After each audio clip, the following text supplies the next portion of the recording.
So I'm cruising around the art museum and I'm just gonna take some pictures of these things that I see. That's my reflection in there, but the triple helix, the two pillars, the flames, the Vesica Pisces right here. And you notice that triple helix is coming from the sun. I'll include a link in the description of a video by someone along with the timestamp where they talk about this triple helix, and they featured the queen pressing that ball that lit up the triple helix that goes to the tree of life, the new tree of life. But they talked about how the mRNA creates another 72,000 genes, which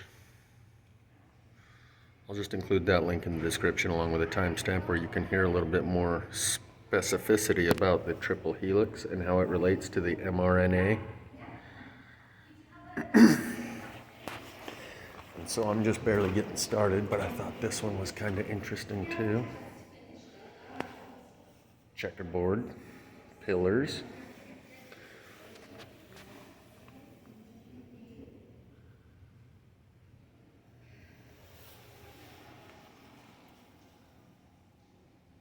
But right next to this one, there's also this one. And the only thing I noticed about it was the bees. You got the bee right there. And of course the beehive is the symbolism for Mormonism. You got some dancing bees here. The crowning of Sarah Mode. I have no idea who Sarah Mode is. I just threw that one in there.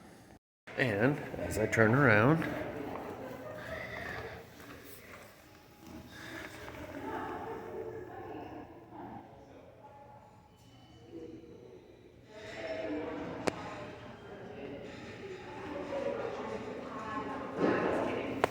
go check it from the other side. And this is the first room I've gone through. I just came in that door right there, and so I haven't really looked around to see what the new features are. But it looks like they've got a whole new esoteric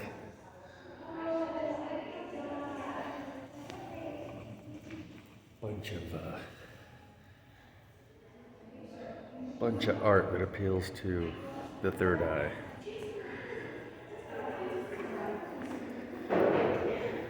With a lot of religious implications.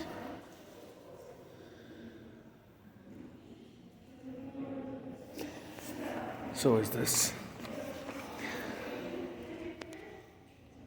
It seems to have that Indian motif like Shiva. Make of it what you will. It's art up for the interpretation of the viewer. This one's literally called the third eye, which is where you're able to see art from. Otherwise, it's just stuff that you can't relate to.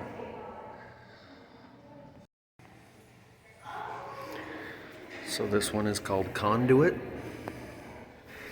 Conduit, which is what happens when you open that third eye. And I was right. From Hinduism, it's a quote from Krishna. Seated upon Garuda, I rescue my devotee from material existence. Flight across the sky is the name of this. So this would be one of those flaming chariots that he's riding on in the sky. And notice he got the wings.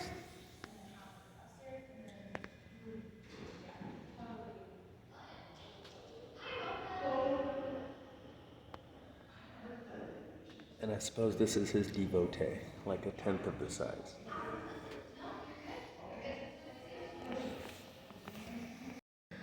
This one's titled Second Coming.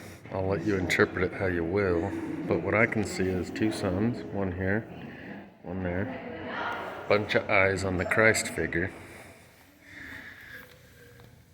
And it says this is an iteration of Second Coming derived from the imagery found in the book of Revelation.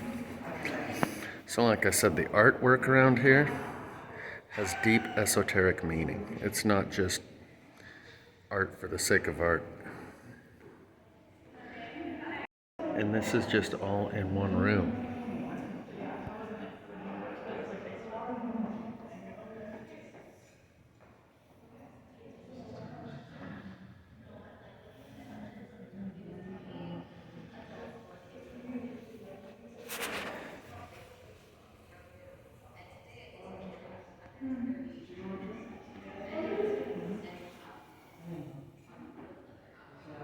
And from here, we go over here, and we have the helmet of Hermes,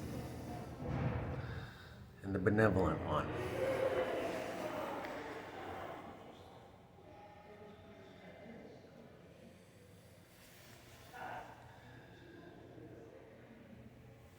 Apparently Hermes flies also.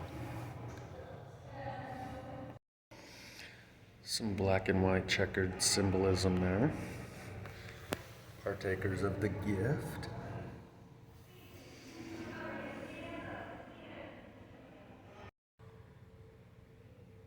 It's time for us to build from the bottom of the pits right to the top. It's time is the name of an Imagine Dragons song.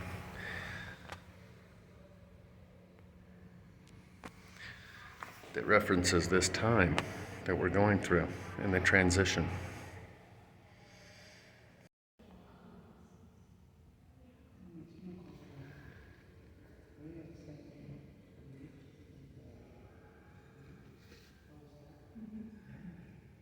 Illuminati confirmed. Under the umbrella of his love, you can see this is depicting both Jesus and the Son. And to that, I will include 2 links in the description. One is called Golden by Canons, and one is called Under the Purple Sun, as in the black sun, ultraviolet. And in the song Golden, it's clearly referring to the sun. In one lyric, it says, "Brown's my skin just right." But in many of the other lyrics, you can see it as personifying the sun, as if it is a living, conscious, sentient being. And this is the basis of astrotheology, where they say the Son of God as if it's a human being, and it's actually the S-U-N, not the S-O-N. And that's why Buddha was born December 25th to a virgin mother. Krishna, born December 25th to a virgin mother. Along with a long list of others. Look into astrotheology and you'll see that Christianity is just another version of many others that have told the same story. This halo around the sun is the kind of thing you typically only see on Truther Channel saying WTH. Some vials of wrath being poured out, like the wormwood that made the water all wormwoody. Pouring the vials, and I heard a great voice out of the temple saying to the 7 angels, "Go your ways and pour the vials of wrath of God upon the earth."